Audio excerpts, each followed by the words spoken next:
Et c'est en ton nom, Jésus. Amen. Je ne sais pas si vous vous êtes déjà posé la question, mais moi, je me suis déjà posé la question plusieurs fois. Quand on regarde des sports avec des athlètes professionnels, on peut se poser la question, mais pourquoi est-ce qu'ils ont besoin d'un coach? Pourquoi ils ont besoin de quelqu'un qui les dirige? Ils sont les meilleurs dans le sport. Souvent, certains d'entre eux, on les voit aller et c'est clair et net qu'ils n'ont pas vraiment besoin de beaucoup d'aide.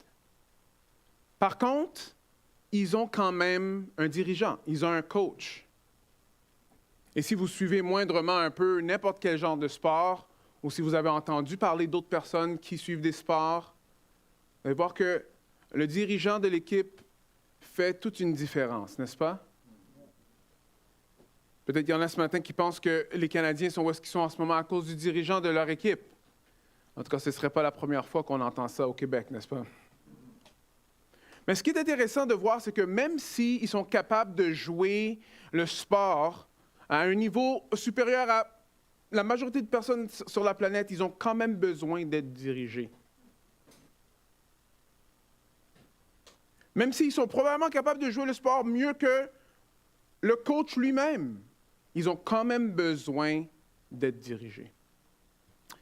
Alors ce matin, j'aimerais terminer Hébreu, parce qu'on avait touché sur un des points rapidement la dernière fois que j'avais fait Hébreu, la fin d'Hébreu. Et on va parler aujourd'hui des dirigeants dans l'Église. On va parler des conducteurs. De moi. De Tony. De Michel. De Yannick. On va voir qu'est-ce que le texte est en train de nous dire à propos de... le conseil pastoral est là pour faire quoi? C'est quoi sa responsabilité? Qu'est-ce qu'on est là pour faire? Qu'est-ce qu'on est là pour ne pas faire? Mais j'aimerais commencer avec juste une petite récapitulation de la dernière fois parce que j'avais mentionné quelque chose. Ce que les pasteurs ne sont pas. Ce que les pasteurs ne sont pas. Et c'est important qu'on revoie un peu ça afin que ça va nous aider à comprendre ceux qui sont, d'après le texte. Alors, les pasteurs n'ont pas d'accès privilégié à Dieu. Les pasteurs ne sont pas des grands prêtres. Alors, ceci veut dire que celui qui est le grand prêtre, on l'a vu à travers le livre d'Hébreu, c'est Jésus. Le texte va nous le dire comme ça dans Hébreux 10, 19 à 22. Ça vient avant le texte qu'on lit aujourd'hui. Ainsi donc, frères, nous avons l'assurance d'un libre accès au sanctuaire par le sang de Jésus. Alors, on a libre accès au sanctuaire par le sang de Jésus. Accès que Jésus a inauguré pour nous comme un chemin nouveau et vivant au travers du voile, c'est-à-dire sa chair. Et nous avons un souverain sacrificateur établi sur la maison de Dieu. Alors, approchons-nous donc avec un cœur sincère, avec une foi pleine et entière, le cœur purifié d'une mauvaise conscience et le corps lavé d'une eau pure. Qu'est-ce que ça veut dire tout ça? Ça veut dire que la personne qui donne accès au Père, c'est Jésus-Christ. Pourquoi? Parce que Jésus-Christ, lui, il est venu accomplir ce que tous les sacrifices qui se faisaient dans l'Ancien Testament n'étaient pas capables d'accomplir. Vous savez, c'est quoi? C'est de vous purifier de vos péchés. C'est de vous donner la vie éternelle. C'est de vous sauver de vos péchés. Dans le temps, Dieu avait pourvu un système afin que, temporairement, quand les Israélites y tuaient un animal, les péchés étaient transférés sur l'animal, mais c'était temporaire parce qu'il fallait qu'ils le refassent année après année, après année, après année. Qui montrait que ce n'était pas suffisant. Ça pointait vers quelque chose de plus grand, le sacrifice de Jésus-Christ. Alors, un pasteur n'est pas un grand prêtre. Alors, je n'ai pas accès privilégié, je ne peux pas vous faire rentrer dans le club de Jésus. C'est Jésus qui peut le faire. Je ne peux pas vous dire, OK, bon, regarde, OK, si tu viens me voir, après là, finalement, moi, je vais parler à Dieu d'une certaine façon, alors, finalement, parce que moi, j'ai parlé à Dieu d'une certaine façon, alors là, toi, tu vas avoir une passe. Ça ne fonctionne pas comme ça. La seule personne qui va nous donner une passe, c'est Jésus-Christ. Si vous connaissez le mot pour Pâques en anglais, ça s'appelle Passover.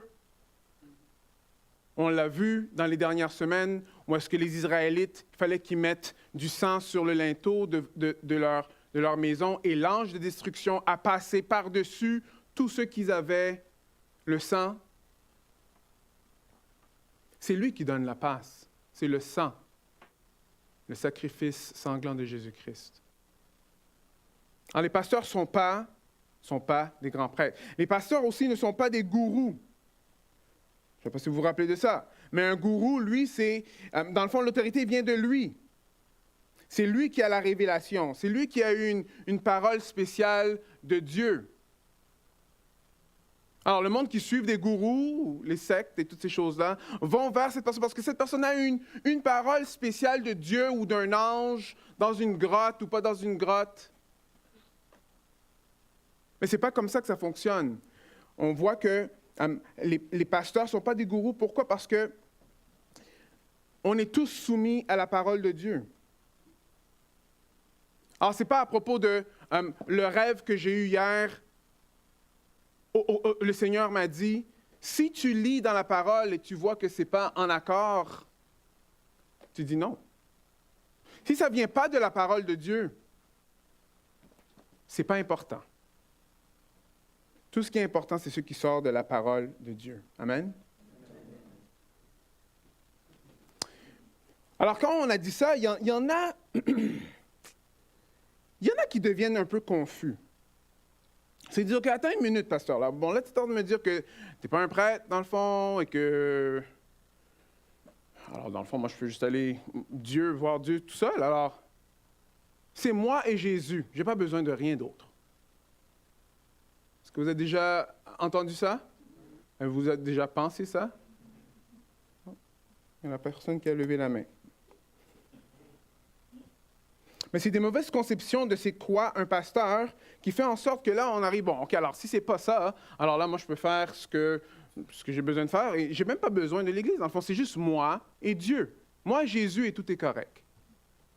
C'est juste que je comprends ce raisonnement-là, mais si la parole de Dieu nous montre quelque chose d'autre, on a intérêt à suivre ce que la parole de Dieu est en train de dire, n'est-ce pas?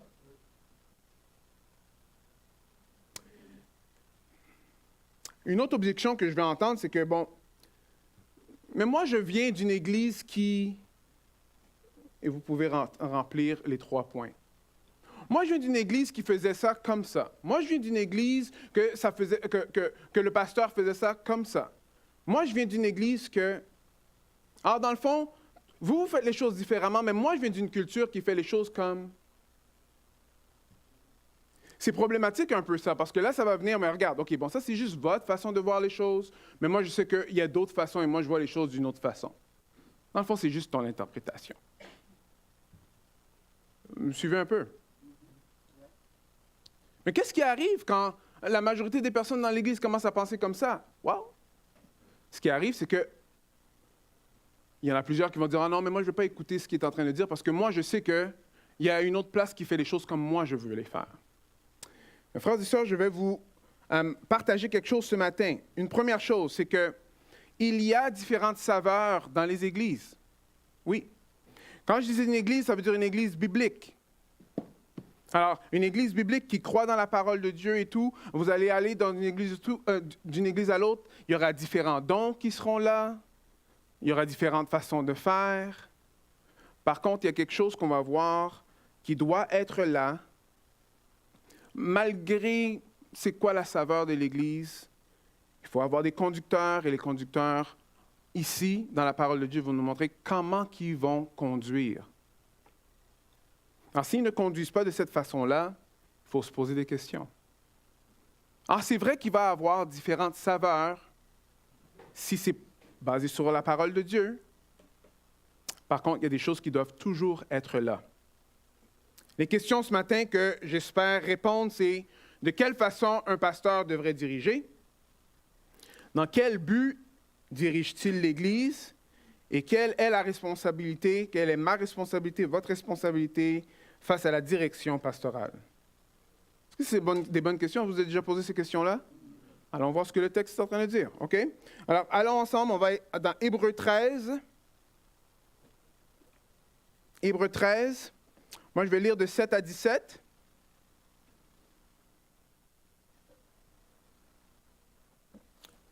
On va aller par contre jusqu'à 25, jusqu'à la fin. Hébreux 13, 7 à 17. Alors, souvenez-vous de vos conducteurs qui vous ont annoncé la parole de Dieu. Considérez l'issue de leur vie et imitez leur foi. Jésus-Christ est le même hier, aujourd'hui et pour l'éternité. Ne vous laissez pas entraîner par toutes sortes de doctrines étrangères, car il est bon que le cœur soit affermi par la grâce et non par les aliments qui ont servi de rien à ceux qui en ont usé. Verset 10. Nous avons un autel dont les desservants du tabernacle n'ont pas le droit de tirer leur nourriture, car les corps des animaux dont le sang a été offert pour les péchés dans le sanctuaire par le souverain sacrificateur sont brûlés hors du camp. Alors c'est pourquoi Jésus aussi, pour sanctifier le peuple par son propre sang, a souffert hors de la porte. Verset 13. Sortons donc hors du camp pour aller à lui en portant son opprobre, car nous n'avons pas ici de cité permanente, mais nous cherchons celle qui est à venir. Versets 15 et 16. Alors par lui, offrons sans cesse à Dieu un sacrifice de louange, c'est-à-dire le fruit des lèvres qui confessent son nom. Cependant, n'oubliez pas la bienveillance et la libéralité, car c'est à de tels sacrifices que Dieu prend plaisir. Obéissez à vos conducteurs et soyez leur soumis, car ils veillent au bien de vos âmes, dont ils devront rendre compte. Alors faites en sorte qu'ils puissent le faire avec joie et non en gémissant, ce qui ne serait pas à votre avantage. Alors ici, on est à la fin de l'Épître aux Hébreux. Le contexte, c'est les personnes qui lisent cette lettre-là, ils étaient en train de penser de peut-être retourner au judaïsme. Tu sais, les choses commencent à devenir un peu difficiles. Pourquoi? Parce que, il y a de la persécution avec les chrétiens, le judaïsme, tu sais, ça avait l'air un peu plus facile.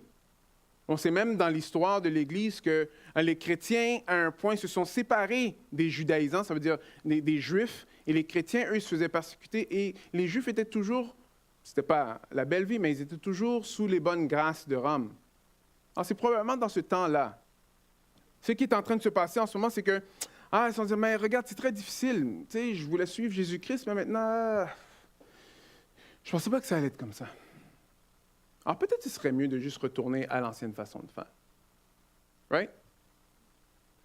Alors, celui qui a écrit Hébreux a présenté pourquoi Jésus-Christ est supérieur à n'importe quoi qu'on pourrait retourner. Et maintenant, il arrive à la fin du livre et il nous donne une façon pratique de vivre. Il dit, OK, maintenant que vous avez compris que Jésus-Christ est supérieur aux anges, il est supérieur à Moïse, il est supérieur au sacrifice, si vous vous détournez de Jésus-Christ, vous allez aller à quoi? À rien. À rester avec Christ. Maintenant, il explique comment vivre.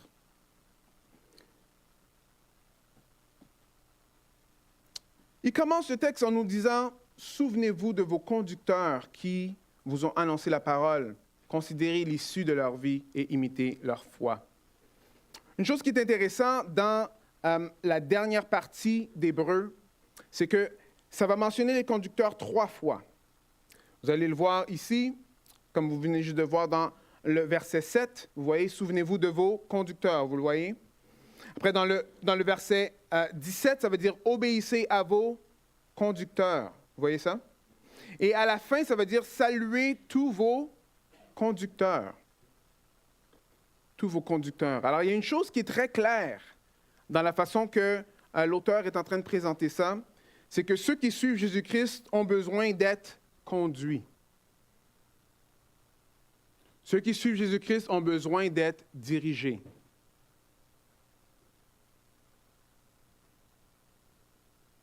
Dans l'Église, on a besoin de conducteurs. Une autre façon que nous, on utilise le mot conducteur, c'est pasteur. Dans la Bible, on va utiliser le mot pasteur, on va utiliser le mot évêque. Regardez comment c'est écrit dans Éphésiens 4, 11 et 12. C'est lui qui a donné les uns comme apôtres, les autres comme prophètes, les autres comme évangélistes, les autres comme bergers et enseignants, et il l'a fait pour former les saints aux tâches du service en vue de l'édification du corps de Christ. Alors ici, ce qu'on voit, c'est très clair qu'on a besoin d'être conduits. Les brebis ont besoin d'être conduits. Pourquoi? Parce que dans Éphésiens 4, 11 et 12, ça va nous expliquer que Dieu, lui, il a placé du monde dans l'Église afin d'équiper les saints pour faire l'œuvre de Christ. Est-ce que vous voyez ça? C'est pas moi qui l'invente, là. Est-ce que vous le lisez avec moi? On dirait que c'est juste 2 personnes qui lisent. On va être dans notre Bible aujourd'hui parce que je veux vraiment aller dans votre Bible. On est souvent dans la Bible. Mais c'est important que vous voyez que c'est le texte qui est en train de le dire et c'est pas moi qui est en train d'inventer des choses. Alors, les apôtres, on connaît les apôtres. C'est eux qui ont écrit la parole de Dieu. On sait que les prophètes sont ceux qui parlent de la part de Dieu. Aujourd'hui, ce serait des personnes qui parlent d'après la parole de Dieu. Les évangélistes, ceux qui vont partager l'Évangile partout. Après, on va avoir les autres comme bergers et enseignants. On pourrait dire que c'est un peu la même chose, les bergers enseignants, parce qu'on va voir après que la différence entre un diacre et un ancien, c'est quelqu'un qui peut enseigner. Mais le mot berger, c'est intéressant parce que berger, ou pasteur, si vous savez, pasteur et berger, c'est comme des synonymes, ça implique qu'il y a des brebis. Right? Non? Ça implique qu'il y a des poissons. Des brebis. Et l'idée avec une brebis, la raison pour laquelle le brebis a besoin d'un berger, c'est que le berger a besoin de garder les brebis ensemble. Pourquoi il a besoin de garder les brebis ensemble? C'est parce que quand une brebis va faire sa propre chose tout seul pour aller brouter tout seul dans les pâturages seul, qu'est-ce qui arrive? Elle se met en danger. Pourquoi? Parce que elle est seule. C'est ça. Et quand elle est seule, il y a des prédateurs qui vont voir ça. Ils vont dire, j'ai bien mangé aujourd'hui. Right? Par contre, ce qu'on voit dans la parole de Dieu, ça va faire un peu cette image-là dans Pierre, où Pierre va expliquer que Satan est comme un lion rugissant, alors, cherchant qui dévorer. Dans une société où est-ce que l'individualisme est très, très, très à fond dans le tapis, frères et sœurs, il faut faire attention. Il faut faire attention. Alors, une des pratiques pastorales, dans le fond, c'est d'être des bergers, de prendre soin et d'être sûr que le monde soit ensemble. Est-ce que vous voyez? Pourquoi? Parce que le texte nous montre conducteur, conducteur, conducteur. Alors, c'est sûr qu'on a besoin d'être conduit. On a besoin d'être conduit. L'image qui me revient toujours à la tête, c'est une image qu'on m'a montrée quand je venais juste de venir à l'Évangile, mais ça fait vraiment beaucoup de sens. C'est quand on prend un morceau de charbon et on le sort. Alors, si vous avez plein de charbon, vous faites un feu, vous prenez le charbon qui est là, il va être super chaud, mais si vous le sortez, qu'est-ce qui va se passer? Il va se refroidir. Les autres vont rester chauds, mais lui va se refroidir. Quand vous prenez le charbon, vous le remettez avec les autres, là, il va reprendre sa chaleur. Alors, l'isolement, c'est un piège. L'isolement, c'est un piège. Il y en a qui vont peut-être penser, oui, mais tu sais, c'est bien plus confortable si je ne suis pas toujours comme je vais être là, mais je ne vais pas être là. Alors, je vais aimer quand j'ai besoin d'être aimé, je vais aller à la réunion de prière ou les groupes vie quand ça me tente. Ne pas trop partager. Et je comprends. Souvent, partager, s'ouvrir, ça veut dire laisser les autres saints que Dieu a mis dans l'Église faire partie de votre vie, vous supporter, écouter quand ça va bien, quand ça va mal. On ressent un danger. Par contre, l'idée d'un berger et l'idée de l'image d'un berger et des brebis, c'est qu'il y a un plus grand danger d'être seul.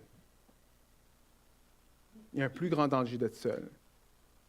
Et tous les pasteurs ici, On l'a vu année après année. Ceux qui commencent à s'isoler, on les voit moins. Qu'est-ce qui arrive? Veux pas, ils vont tomber dans des pièges. Est-ce que vous me suivez? Alors, la première pratique d'un conducteur, c'est de garder le troupeau ensemble. De garder le troupeau ensemble. Dans le premier verset de notre texte aujourd'hui, on va aussi voir deux autres choses que les bergers doivent faire, ou les conducteurs doivent faire. Alors, souvenez-vous de vos conducteurs qui vous ont annoncé quoi? Vous n'avez pas le texte? Non?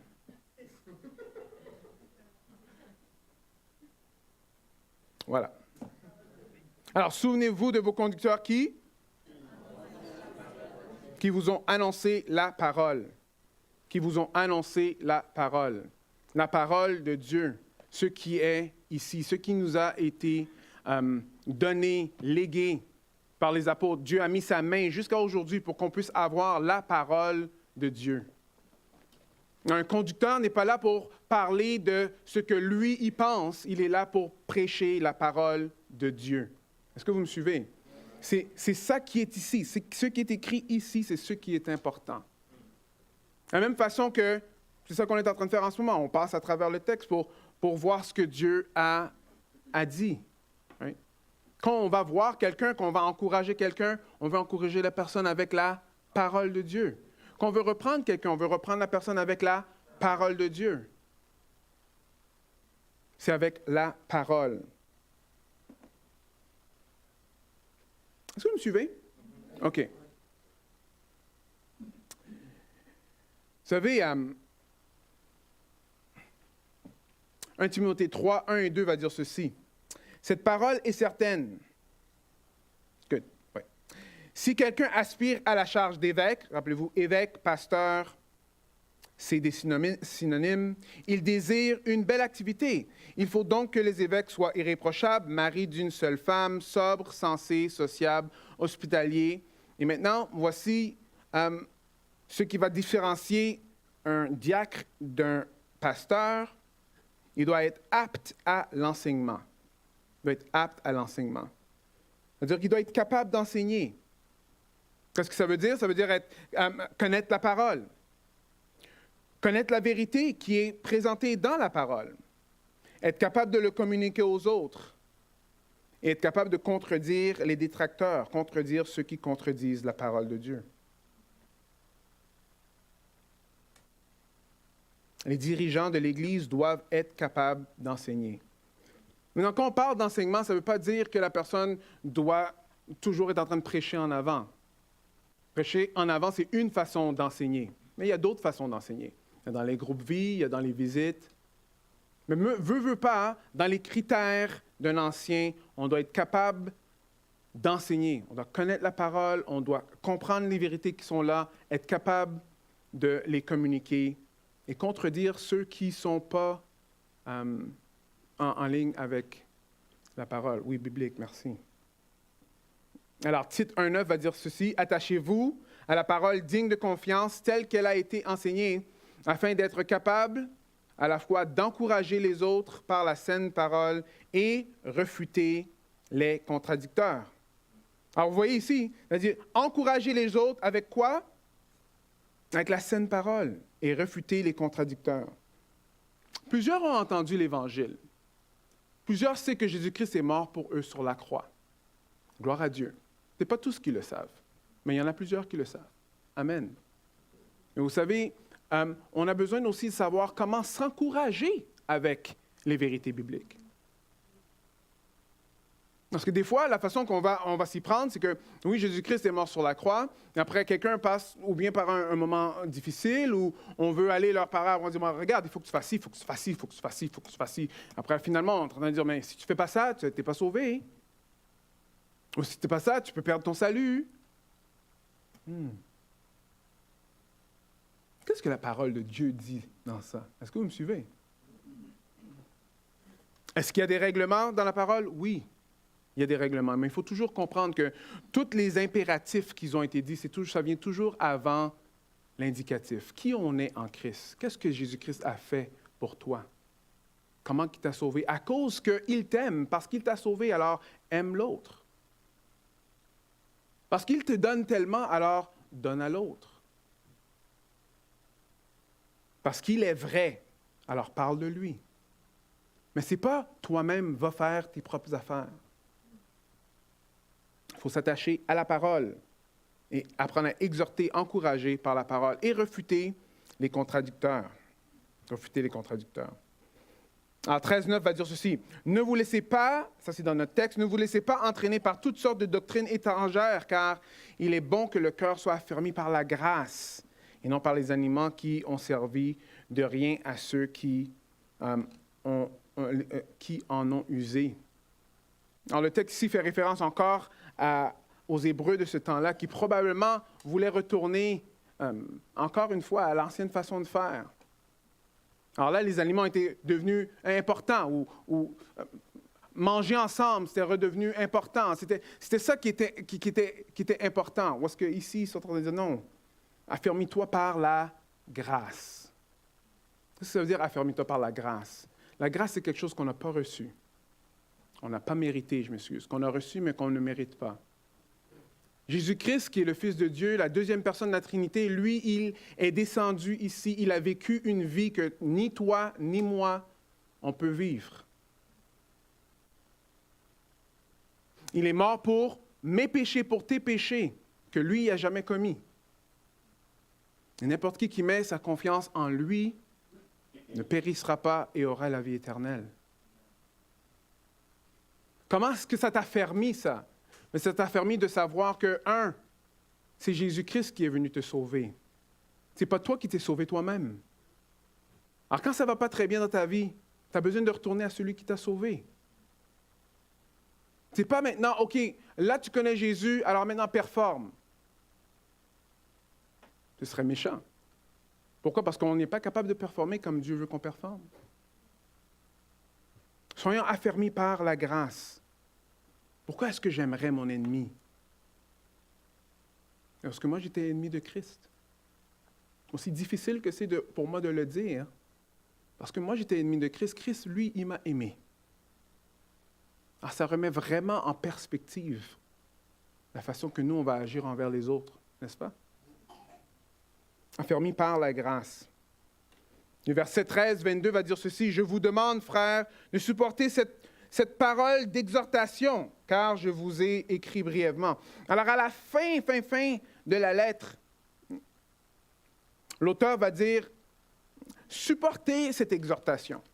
Mais si vous savez, là, si vous ne savez pas, vous pouvez aller en ligne, vous pouvez écouter, on a passé à travers tout le livre d'Hébreux.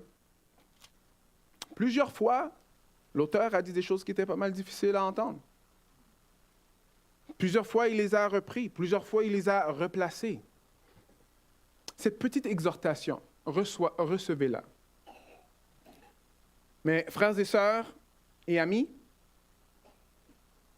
c'est important de recevoir l'exhortation de Christ. Alors, n'importe quel dirigeant qui dirige d'après la parole de Dieu aura probablement des exhortations à faire. Il aura probablement des choses à dire qui sont inconfortables.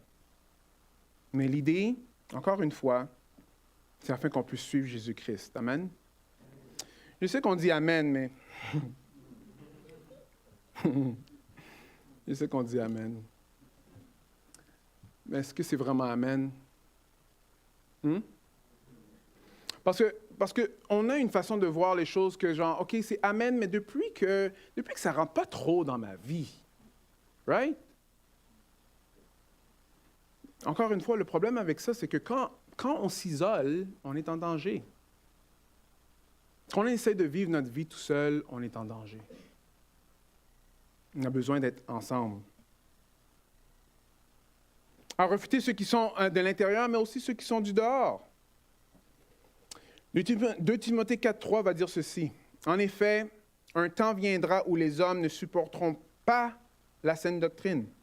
Au contraire, ayant la démangeaison d'entendre des choses agréables, ils se donneront une foule d'enseignants conformes à leur propre désir. À leur propre désir. Il y a un sondage qui a été fait aux États-Unis. Est-ce que vous savez que, j'ai trouvé ça un peu important, là, parce que les chiffres sont beaucoup plus hauts que je croyais, mais est-ce que vous savez qu'il y a 60% du monde aux États-Unis qui croient que la vérité est relative? Qu'il n'y a pas de vérité absolue. Ma vérité, c'est ma vérité, ta vérité, c'est ta vérité. 60% des Américains. Alors, si c'est comme ça aux États-Unis, je ne sais pas, mais c'est probablement au moins comme ça ici. N'est-ce pas? Et 40% des personnes dans l'Église croient que la vérité est relative. Ma vérité, c'est ma vérité, ta vérité, c'est ta vérité. Dans l'Église. C'est-à-dire, si vous regardez ici autour de vous, il y a au moins 40% de vous qui croyez ça ce matin.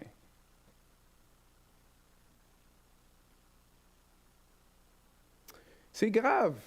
Pourquoi? Parce que l'idée que la vérité est relative, c'est vraiment pas une bonne nouvelle. Est-ce qu'on ferait ça vraiment avec quelqu'un qui est malade? On va aller voir un docteur. Après, on va dire au docteur, OK, bon, voilà, cette personne est malade. On va dire que cette personne a comme genre une infection, OK? Alors, le docteur, lui, il voit que finalement, non, regarde, je peux lui donner ces antibiotiques-là, et c'est sûr que ça va guérir ce que la personne a. La personne dit, ah non, moi, je ne crois pas dans les antibiotiques. Alors, le docteur va dire, ah, mais tu sais, ta vérité est bonne pour toi, alors. Oui, elle est bonne pour toi, cette vérité-là, elle va être bonne pour moi. Après, tu ramènes la personne au docteur encore une autre fois, parce que non, la personne va vraiment, vraiment pas bien. Et le docteur dit finalement, oh, mais moi, je respecte sa vérité, parce que sa vérité, c'est sa vérité, et ma vérité est ma vérité. Vraiment? Je m'excuse, frères et sœurs, mais c'est un peu dans ça qu'on est aujourd'hui. On est dans un temps où est-ce qu'on a peur de dire que, well, Jésus-Christ est vraiment l'espoir de tout le monde. Si Jésus-Christ n'est pas l'espoir de tout le monde et il est juste ton espoir à toi, mais tu n'as pas d'espoir pour personne. Pourquoi? Parce que c'est ta vérité, et ma vérité, c'est ma vérité. Mais si Jésus-Christ est vraiment mort pour le péché de tous, là, il y a de l'espoir.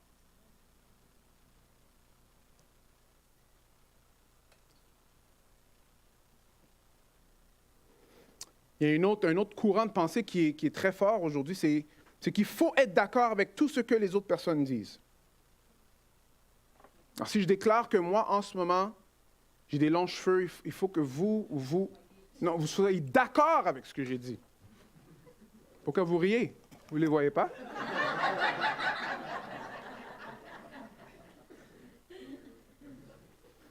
Mais la réalité des choses, toute blague à part, c'est que plusieurs sont vraiment, vraiment fatigués. Beaucoup souffrent énormément. C'est ça la vérité des choses. Parce que quand on prend un temps pour vraiment parler à notre prochain, on voit que ça ne va pas très bien. Il y en a qui vont dire ceci. Ils vont dire, bon, moi j'ai essayé tout. J'ai essayé de suivre le prophète. J'ai essayé toutes les différentes diètes, tous les changements, tous les genres de changements de vie. J'ai médité jusqu'à ce que ça sorte de mes oreilles. J'en ai fait des bonnes actions. J'ai suivi toutes les thérapies. J'ai même changé mon sexe. J'ai essayé même avec le sexe opposé. J'ai suivi ma carrière de rêve. Mais je suis toujours fatigué. Jésus-Christ va dire ceci. Venez à moi, vous tous qui êtes fatigués et courbés, sur un fardeau, et je vous donnerai quoi? Du repos. Acceptez mes exigences et laissez-vous instruire par moi, car je suis doux et humble de cœur, et vous trouverez le repos pour votre âme. En effet, mes exigences sont bonnes et mon fardeau est léger. Jésus est en train de dire ici, je sais que tu es fatigué. Je le sais, tes exigences pour toi sont bien trop hautes. Tu as besoin de mes exigences à moi. Laisse-toi instruire par moi. C'est ça que Jésus est en train de dire en ce moment. Il te donnera du repos. Vous voyez, un dirigeant a besoin de prêcher la parole de Dieu. Il doit prêcher l'Évangile. Parce que c'est par l'Évangile qu'on peut être affermi. Par l'Évangile qu'on peut aller jusqu'au bout. Êtes-vous toujours avec moi? On va passer un peu plus vite parce que j'ai vu que le temps... J'ai tellement de choses à dire. J'ai coupé tellement déjà, là, mais j'en ai beaucoup. OK, 2. Dans le texte, on va voir, si on retourne, on va voir, souvenez-vous de vos conducteurs qui vous ont annoncé la parole de Dieu. Considérez l'issue de leur vie et imitez leur foi. Considérez l'issue de leur vie et imitez leur foi. Alors ici, il y avait du monde, clairement, qu'eux, ils ont suivi le Seigneur jusqu'au bout. Alors, ce n'est pas juste qu'ils ont dit une profession de foi et après on les a pas vus. Non, non, non, jusqu'au bout. On a vu leur vie du début jusqu'à la fin. Et ici, l'auteur de l'Épître aux Hébreux nous rappelle de considérer leur vie et d'imiter leur foi. Moi, ça me rappelle de comment que moi je suis venu au Seigneur, parce qu'il y avait un monsieur, un homme d'affaires. Je me rappelle qu'il est monté sur la chaire et il était comme un peu vert, il n'allait pas bien. Après, il explique que lui était en phase terminale du cancer et que c'était juste une affaire de semaines. Qu'est-ce qu'il faisait là? Lui, il dit, non, moi, je voulais venir voir mes frères et sœurs dans le Seigneur pour vous encourager. Je dis, voyons donc, pour vous encourager que quoi? Que même dans la situation où est-ce que je suis, le Seigneur est vivant et il est là avec moi. Et je peux vous dire que cette journée-là, je me rappelle clairement dans mon esprit, je dis, regarde, si Dieu, lui, est avec lui, dans ce qu'il est en train de vivre, c'est ce genre de Dieu-là que moi je veux suivre.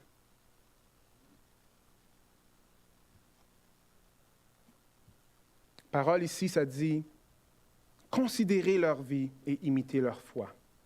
Et imitez leur foi. Alors, un dirigeant d'Église a besoin d'être un exemple à imiter. D'aller jusqu'au bout. C'est pour ça que je vais vous demander jour après jour, pour tous les pasteurs qui sont ici, priez pour nous.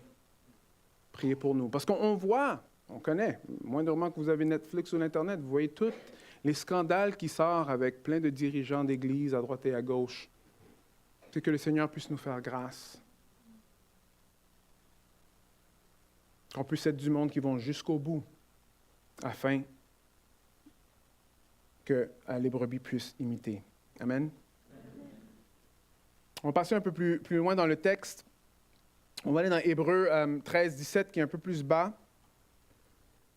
Ça veut dire, obéissez à vos conducteurs et soyez leur soumis, car ils veillent au bien de vos âmes, dont ils devront rendre compte. Alors faites en sorte qu'ils puissent le faire avec joie et non en gémissant, ce qui ne serait pas à votre avantage. Alors la direction de l'Église, ceux qui dirigent l'Église, ceux qui sont les conducteurs, sont là pour veiller sur les âmes. Ils sont là pour veiller sur les âmes. Une chose qui est importante de comprendre, c'est que c'est vrai que des fois, il y a des conversations qui sont difficiles à avoir. Mais si on met ça en perspective, on va voir, OK, mais attends une minute, mais pourquoi est-ce que c'est important d'avoir ce genre de conversation-là?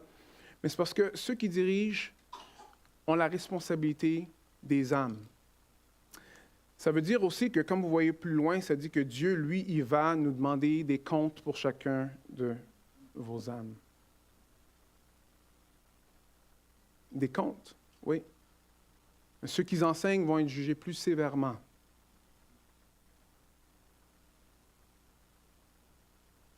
Alors, quand il y a des interventions à faire, quand il y a des encouragements à faire, quand il y a des directions à prendre, l'idée, ce n'est pas que le conseil pastoral veut juste prendre des décisions parce qu'ils veulent juste diriger. Non, non, non. L'appel ici, c'est de prendre soin des âmes, veiller sur l'âme. Faire attention qu'on ne tombe pas dans des pièges, qu'on ne tombe pas dans des courants populaires. Et il y en a des courants populaires, mais qui n'amènent pas à la sainteté. Faire attention de s'attacher à la parole.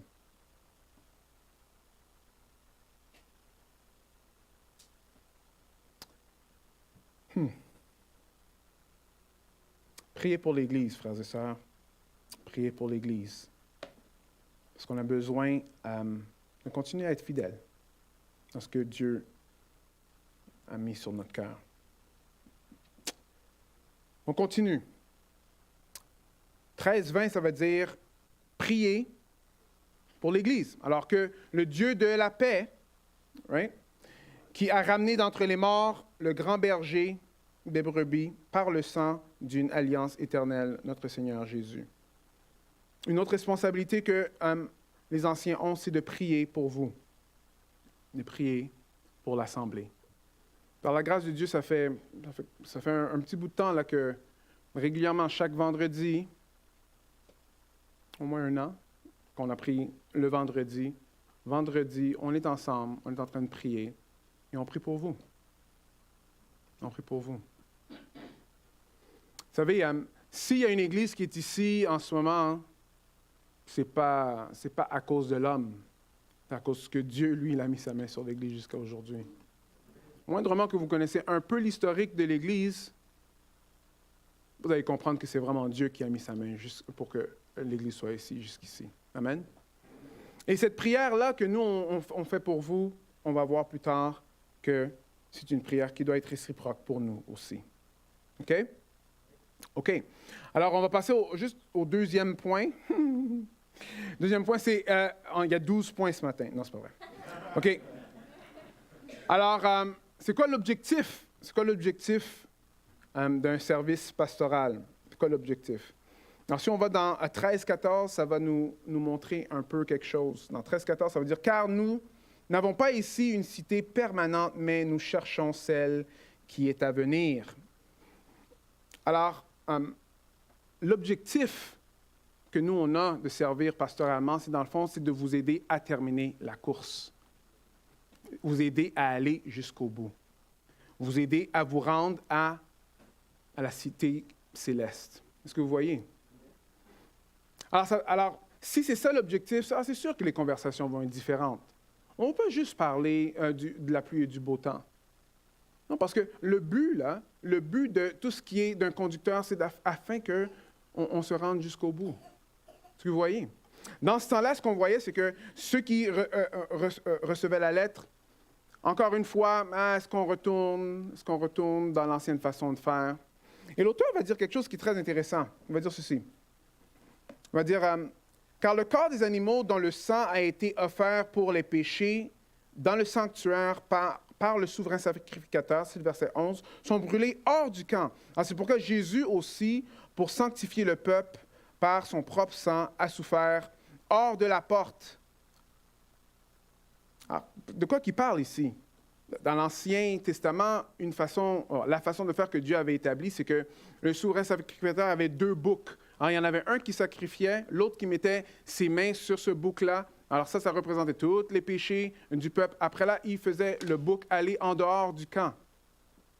Alors, tous les péchés du peuple étaient sur le bouc et il allait en dehors du camp.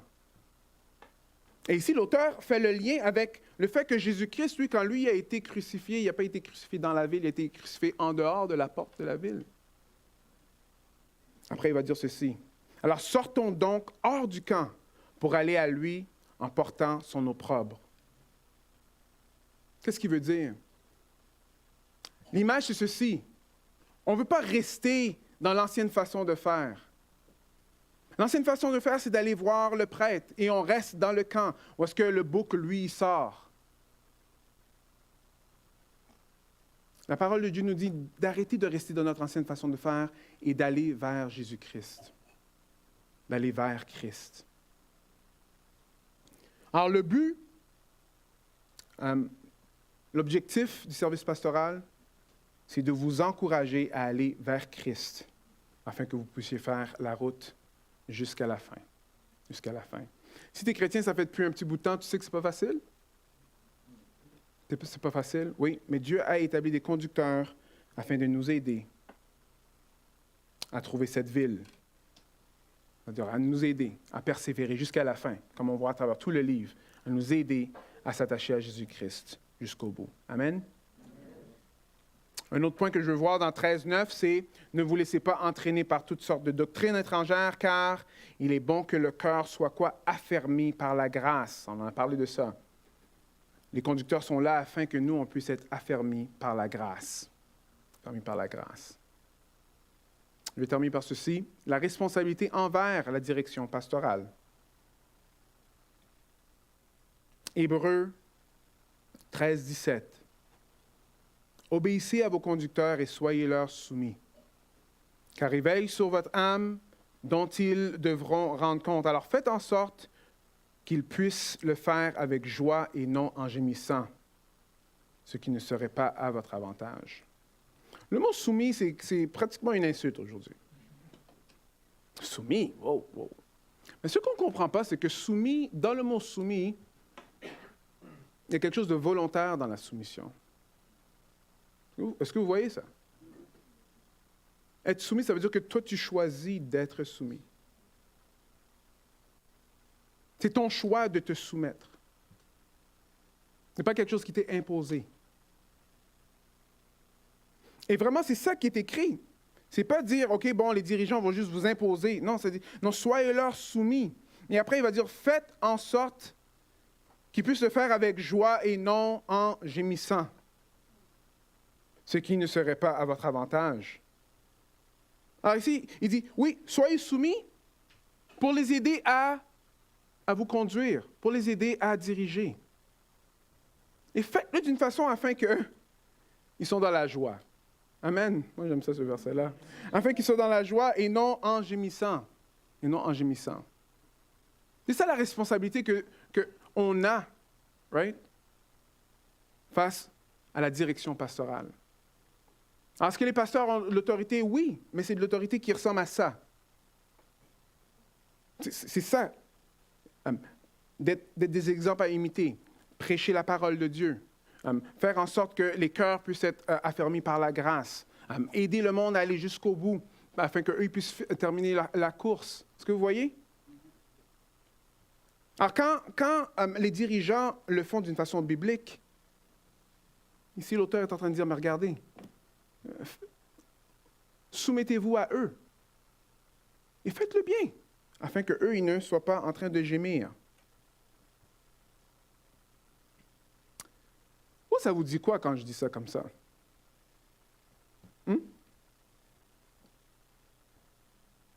Soumission, ouf. Mais l'idée de soumission, là, je ne sais pas pourquoi on a tellement un gros problème avec ça, parce que ce n'est pas comme ça qu'on fonctionne. Si le policier vient et il t'arrête, tu es soumis au policier. Quand tu vas dans une classe et tu entends un professeur, tu es soumis au professeur. Et c'est tout volontaire qu'on est en train de faire. Ah, mais quand ça vient à spirituel, mais attendez une minute. On se rappelle, le Seigneur appelle des bergers. Pourquoi des bergers? Parce que si on n'est pas conduit, on se met en danger. Est-ce que vous voyez ça? Et le verset 18 va dire « Priez pour nous ». Alors la dernière responsabilité qu'on a envers les dirigeants, c'est de prier pour eux, comme je l'avais dit la dernière fois. Le dernier verset que je veux terminer avec, c'est ce verset-là ici. Qu'est-ce que ça dit? Ça dit quoi? Il n'est pas là? 13, 24? Merci. Qu'est-ce que ça dit?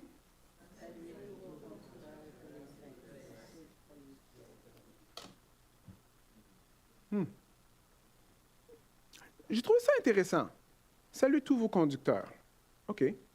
Ça peut être que la lettre a été reçue par un conducteur qui va aller parler à ses collègues conducteurs, ou bien que c'est d'autres personnes dans l'Église qui ont reçu la lettre et après qui vont aller voir les conducteurs. Mais ici, ce qui est intéressant, c'est que « Saluez vos conducteurs et tous les saints », Ça montre que le conducteur, c'est juste un différent rôle. Il fait partie de l'Église comme chacun d'entre nous. Moi, j'ai besoin de Jésus autant que vous. Est-ce que vous comprenez? On est tous ensemble dans ça. On est tous ensemble dans ça. C'est aussi dangereux pour que les conducteurs, eux, ils s'isolent. Parce que vous savez, moi aussi j'ai un berger. Moi aussi je suis une brebis. Michel aussi c'est une brebis. Tony aussi c'est une brebis. Jannick aussi c'est une brebis. Nous aussi on a besoin d'être dirigés. On est tous dans le même bateau. C'est pas parce qu'on a des rôles différents que là, on lutte moins avec le péché. Satan, c'est un lion rugissant. C'est pas dit un lion rugissant juste pour ceux qui ne sont pas pasteurs. Mais non, c'est pas vrai ça. Est-ce que vous me suivez? Alors, c'est pour ça que l'exhortation de prier pour vous et que vous priez pour nous est très, très, très importante. Vous voyez ça? Que la grâce soit avec vous tous.